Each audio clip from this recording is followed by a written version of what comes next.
Reflections on the Good News of Jesus Christ for the 20th Sunday of Ordinary Time from the Gospel according to Luke.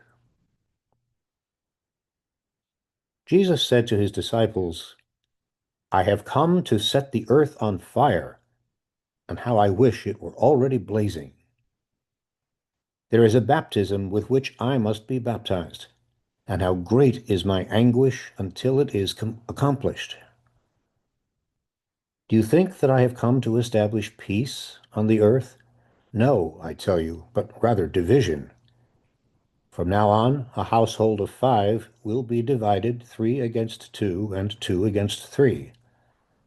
A father will be divided against his son, and a son against his father. A mother against her daughter, and a daughter against her mother. A mother-in-law against her daughter-in-law, and a daughter-in-law against her mother-in-law." The Good News of the Lord.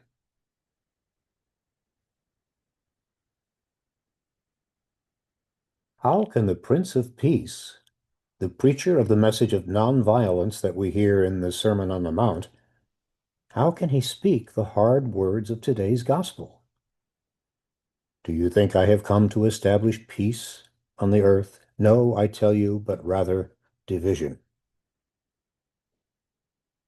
Then Jesus proceeds to promise the most painful kinds of division within households, even between parents and children.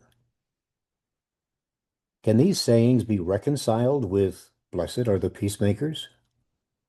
They can, when we recognize that those words of division do not describe Jesus' mission, but rather some of the side effects of that mission. Side effects such as these.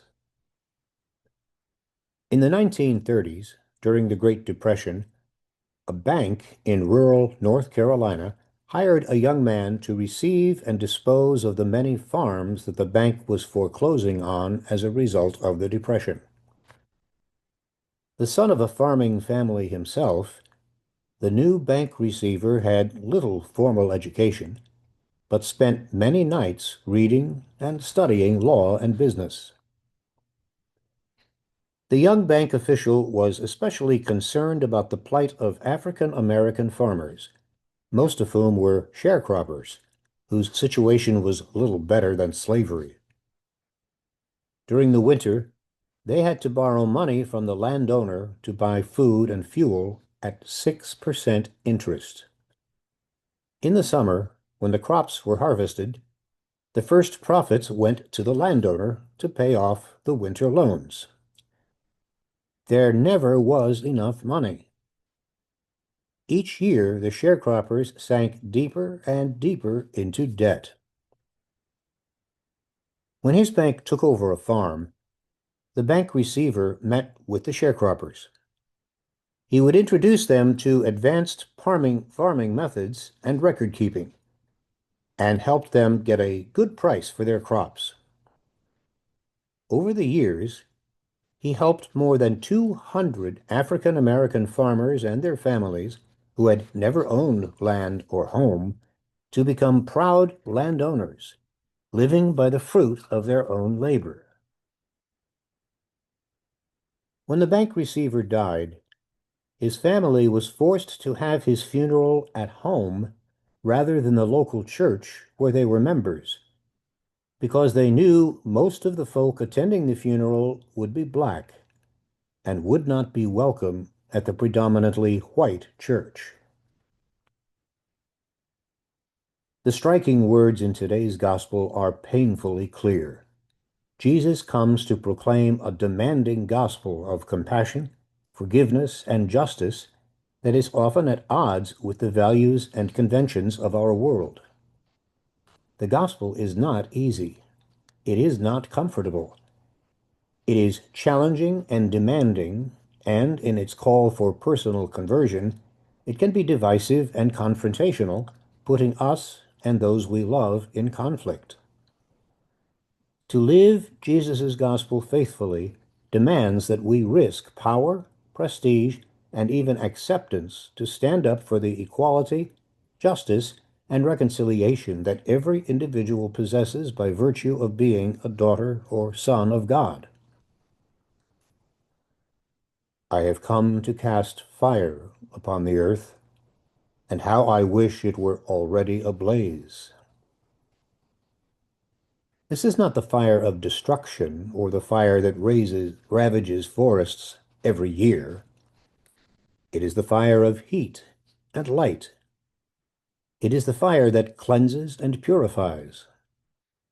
It is the fire of God's presence, as in the burning bush that Moses saw, as in the pillar of fire that accompanied the Israelites in the desert, as in the tongues of fire at Pentecost, where the bringing of fire was mandated to the disciples, to the church, to all of us.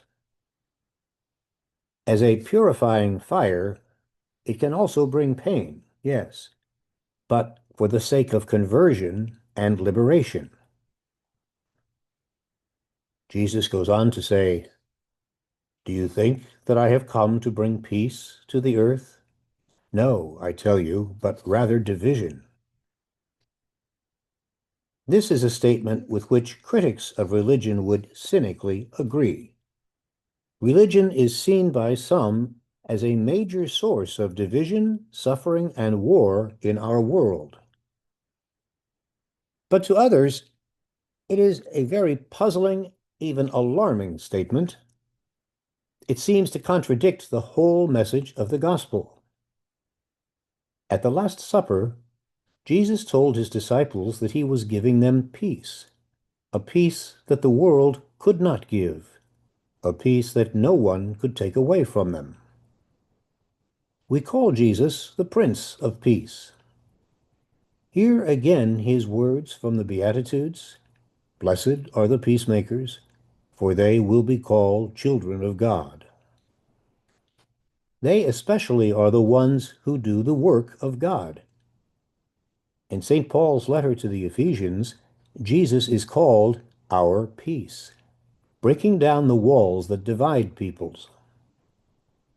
And Jesus tells us, "By this everyone will know that you are my disciples, if you have love for one another." That his mission should have divisive results should not surprise us.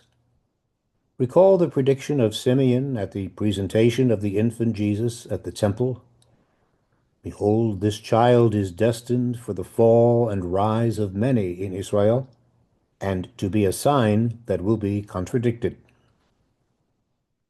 And such was the effect of Jesus' public life, from the rejection at the synagogue of Nazareth to the divided response of the bandits crucified on either side of him. The Christian message is nonviolent. It is a message of love, compassion, harmony, peace, striving to bring people together so that, as St. Paul wrote, there is no longer Jew or Greek, slave or free, male or female. But it also challenges injustice, corruption, discrimination, abuse, dishonesty, and all attacks on human dignity. As the saying goes, the purpose of the gospel is to comfort the afflicted and afflict the comfortable, beginning with ourselves. Vested interests, the rich, the powerful inside and outside the church, will do anything to keep what they have. When the church preaches and lives the gospel, conflict is inevitable, even though in no way wished or intended. It is especially painful to hear the gospel speak of families being broken up because of Jesus. But this is less a prophecy or an expression of God's will than a description of the church's very real experience from the time of the Gospels were being written down to our own day. In many countries, both Christian individuals and Christian communities are seen as a threat to governments, various power groups, and other religious groups. So, a bit of advice. If being and remaining popular is one of your life's goals, don't tell anyone you're a Christian. It's becoming more and more of a challenge for parents of young children today, talking to them about God. When children show an interest in God or start asking questions about their faith, some parents feel conflicted between their faith in God and the controversies surrounding religious institutions and the failures of many of its leaders. While their children's spiritual imaginations are growing, their parents' anxieties and sadness about the inevitable disappointments the world would serve up make those conversations difficult, especially among parents who feel insecure about their own grasp of faith, whose own childhood religious formation was largely a negative experience. Parents experience similar feelings of loss and inadequacy when struggling to answer their children's how come questions about violence, sexism, and racism. How do white parents explain what is normal for their children isn't always normal for families of color? How do you reassure children that places that should be safe, like their schools, sometimes are not? Megan Murphy Gill is the mother of a 5-year-old. In an essay in the magazine U.S. Catholic, the Chicago writer reflects on her own experience of trying to explain life's painful truths to her own son. I don't try to protect my son's innocence, she writes. That might seem counterintuitive to some parents, but in my experience, going to lengths to shield him from the cruel realities of the world only makes my own anxieties worse, and his. Our children do active shooter drills in elementary schools, after all. They want to know why. But they also want our assurances that we will do everything to protect them. One of the reasons my husband and I decided to baptize our son was because the Christian story was not only the story we had been raised with, but also one we believe is holy and filled with truth.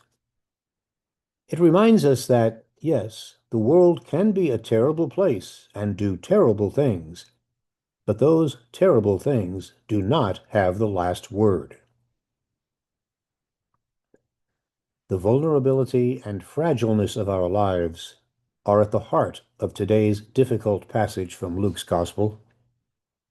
In the divisions we suffer, in the contradictions we encounter, in the disconnect between our faith and values and the demands and expectations of our world and culture, the love of God is the one constant that brings us back to one another, that heals the rifts, that bridges the divides between us. The compassion, the selflessness, the humility, the justice that Jesus demands of those who would be his disciples are the fire and baptism through which we transform our world in the sacredness of God. Discipleship is not without cost. Balancing the gospel's ethical and moral imperatives with the day-to-day practical realities of our lives is difficult. The challenge of discipleship, Jesus teaches, is not to let God's word of justice and mercy divide us, but to realize how that word can bring all humanity together as God's holy people. Thanks for listening. Please share this with others if you know someone else who'd be interested. And you're most welcome to subscribe to this weekly gospel reflection. You can do that by going to our website, which is www.justanother.disciple.com. Once again, www.justanother.disciple.com. Thanks again for listening.